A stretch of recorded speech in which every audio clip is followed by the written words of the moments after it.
بسم الله الرحمن الرحيم الحمد لله رب العالمين والصلاة والسلام على سيد المرسلين وعلى آله وأصحابه الطاهرين ما دام ما في السماوات والأرضين رب اشرح لي صدري ويسر لي أمري واحلل عقدة من لساني يفقهوا قولي اللهم علمنا ما ينفعنا وانفعنا بما علمتنا وزدنا علما اللهم إنا نسألك علما ينفعنا ويرفعنا اللهم إنا نسألك علما نافعا ورزقا واسعا وعملا متقبلا وشفاء من كل داء وبعد.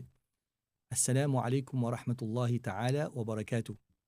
We thank and praise Allah subhanahu wa ta'ala for His many blessings that He has bestowed upon us, and we beseech Allah subhanahu wa ta'ala to increase us in His blessings.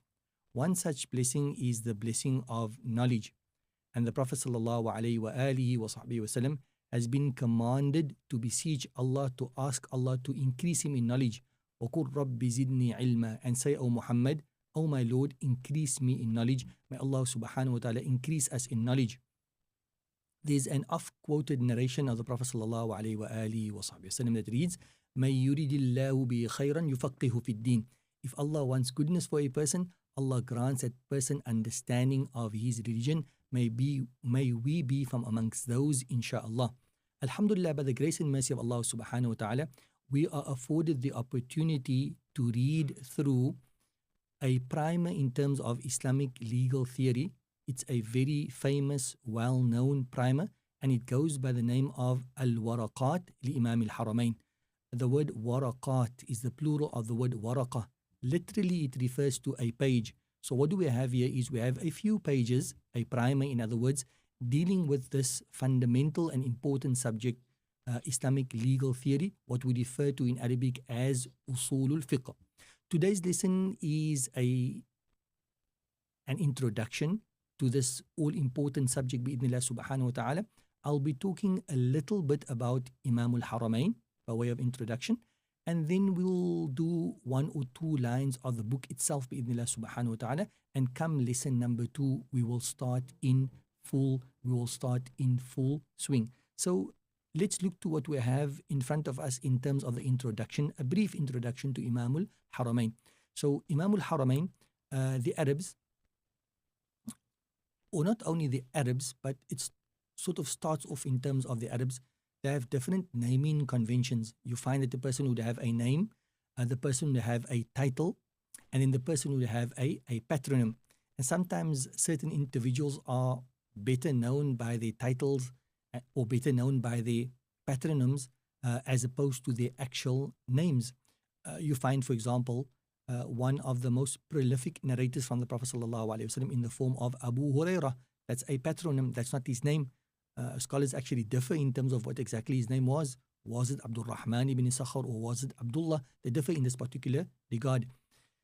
So that's an example in terms of naming conventions. So the same would apply to Imam al-Haramain. He has a patronym, and his patronym would be Abul Ma'ali al-Juwayni. So Abul Ma'ali, the father of Ma'ali, if you so wanted to. That was his patronym. What was his name?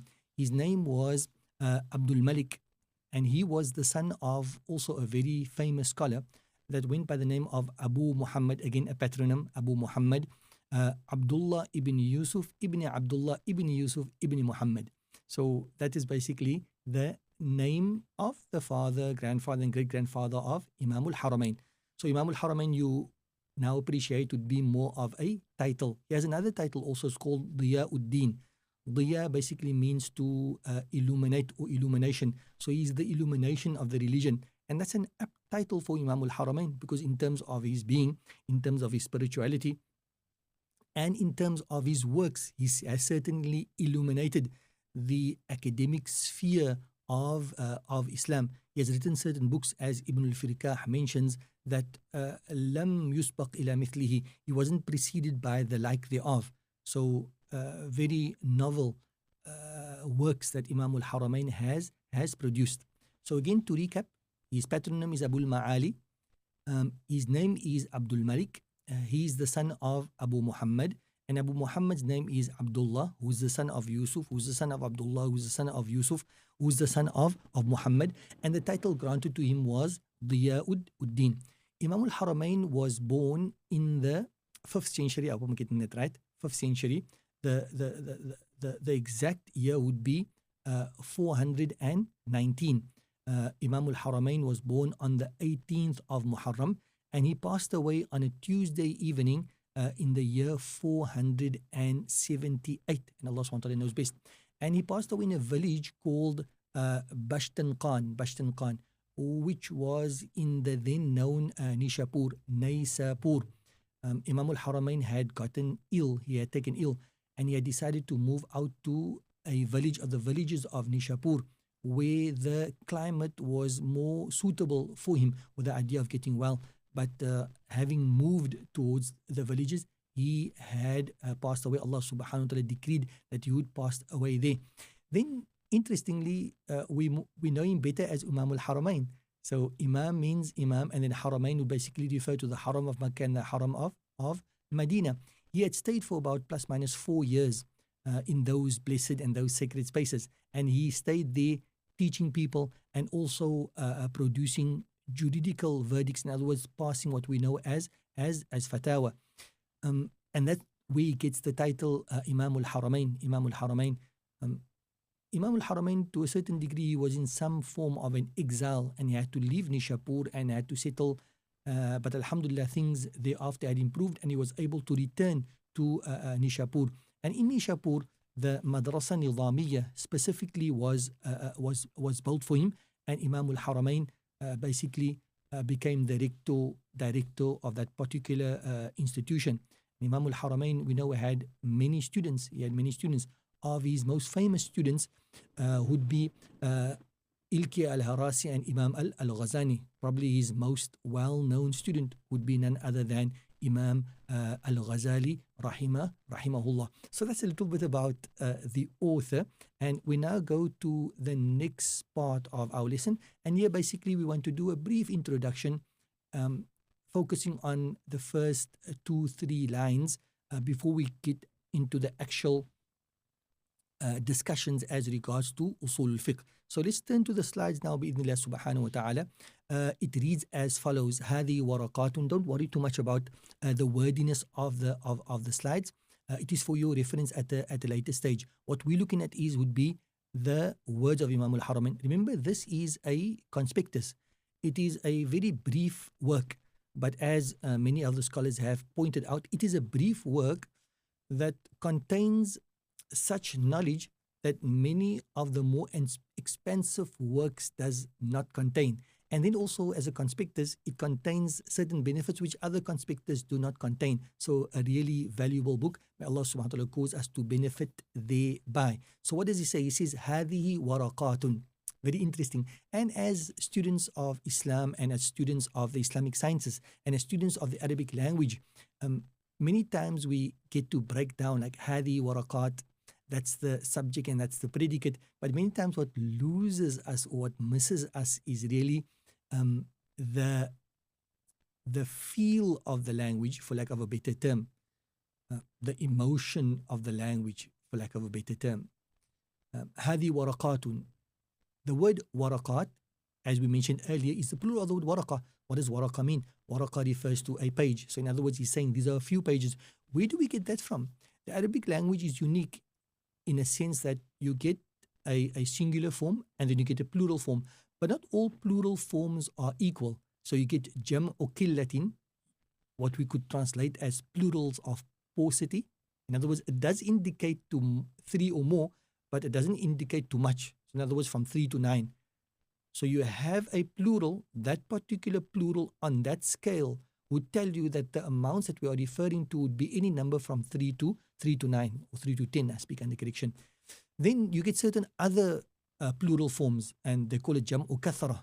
And then you get jam' muntah al-jumu', forms of the plural that, if you really want to refer to an innumerable amount of things, then you're going to use that particular formula in terms of the plural. So the word waraqat, interestingly, is a jam' or killatin. It is a plural, but plural indicating to paucity. In other words, it's going to be a number of pages. It's not going to be less than 3, but it's also not going to be more than 10. So in other words, it's a little. So Imam Ghazali, rahimahullah, why does he say this? Or rather his teacher, Imam al-Haramain, why does he say Hadi Waraqat?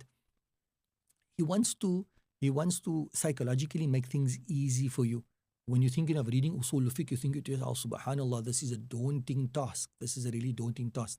So when you open the Waraqat of Imam al-Haramain, very uniquely, what does he tell you? He tells you, Hadi Waraqat. These are a few pages. In other words, you can do this. It's just a few pages, not much. This is not a voluminous work. It's just a few pages. You can do it and I can do it. Where does he take his key from in this particular regard? Many of the scholars, they mention that it's very similar to how Allah subhanahu wa ta'ala addresses us and approaches us in terms of the verse dealing with fasting. What does he say? Ya ayyuhalladhina amanu, or you believe, kutiba alaykumus siyamu kama kutiba ala alladhina min qablikum.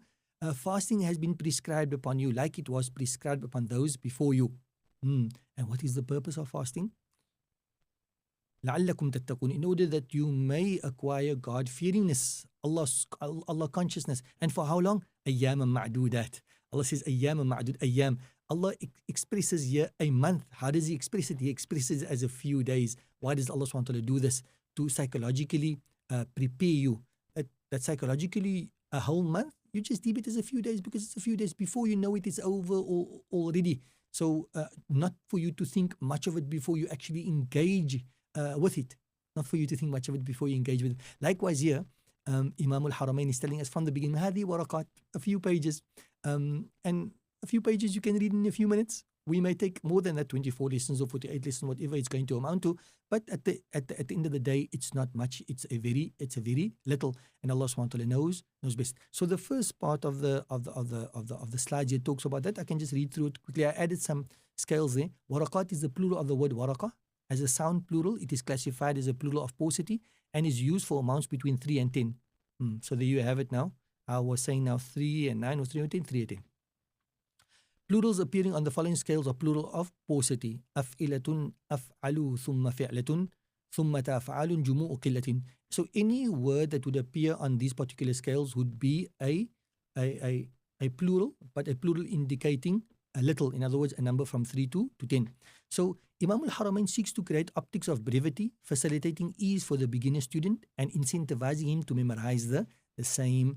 Allah takes a similar approach in Quran where He says, "Oh, you believe fasting has been prescribed for you as it was prescribed for all those ever before you, that happily you may attain God-fearingness, a matter of but a few days." Thus Allah described an entire month as a matter of but a few days, and Allah SWT knows best. So there we have our introduction.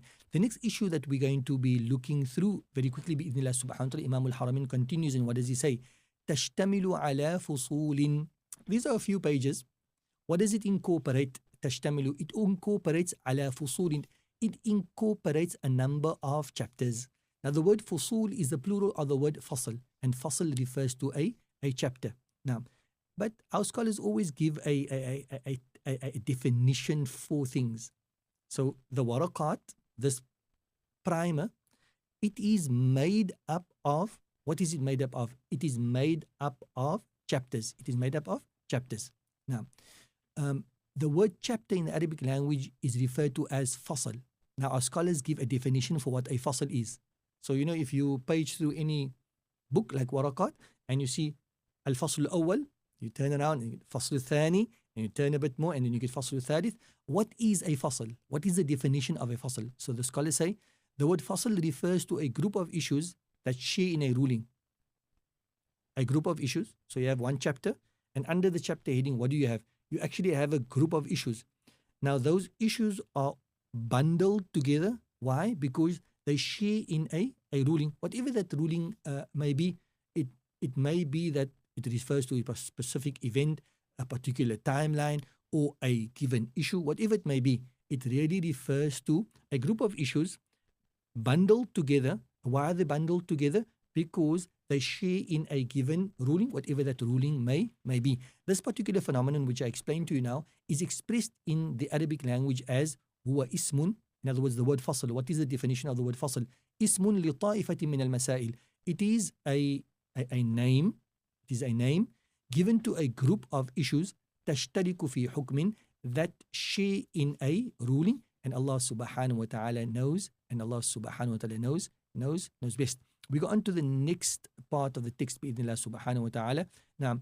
تشتمل على فصول من أصول الفقه. تشتمل على فصول من أصول الفقه. So here we have a few pages. It incorporates a number of chapters, and these chapters, what does these chapters by and large deal with? It deals with usul al-fiqh. But the definition of usul al-fiqh, inshallah, we will leave that to our next class, inshallah, bi'idhnillah subhanahu wa ta'ala. So till we meet again, barakallahu fikum jami'an, wassalamu alaikum wa rahmatullahi ta'ala wa barakatuh.